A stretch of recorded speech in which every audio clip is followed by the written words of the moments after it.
میرے دوستو، آج ہم اس ویڈیو میں اردو کی ایک ایسی تعبیر کی عربی پڑھیں گے جس کی ہمیں اپنے مضامین میں، اپنی گفتگو میں اور اپنے محادثوں میں ضرورت پڑتی ہے۔ چنانچہ ہم اپنی گفتگو میں اور مضامین میں کہتے ہیں ضمیر کی آواز پر، دل کی گواہی پر۔ The voice of conscience. مفہوم کو عربی میں اس طرح کہیں گے بوحی من الضمیر۔ ہم نے آج کی عربی تعبیر کو اپنے 3 جملوں میں اس طرح استعمال کیا ہے۔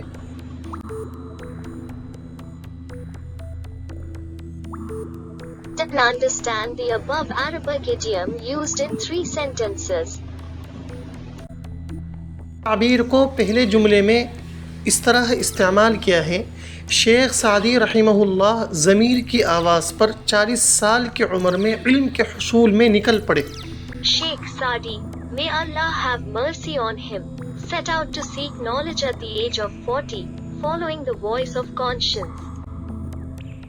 الأولى على التعبير المذكور خرج الشيخ السعدي نور الله مرقده طالبا العلم بوحي من الضمير وهو في 40۔ دوسرا اردو اور انگلش کا جملہ، انسان ضمیر کی آواز پر ہی اللہ کی نافرمانی سے رک سکتا ہے۔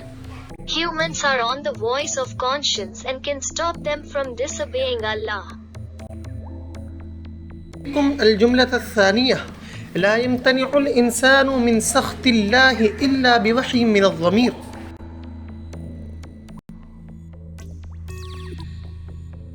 تیسرا اور آخری جملہ، ہم ضمیر کی آواز پر محنت کریں گے۔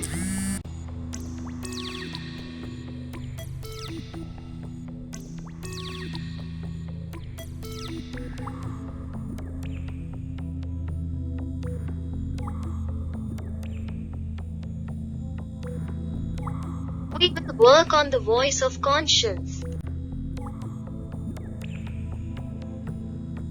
الجملة الثالثة والأخيرة سنجتهد بوحي من الضمير۔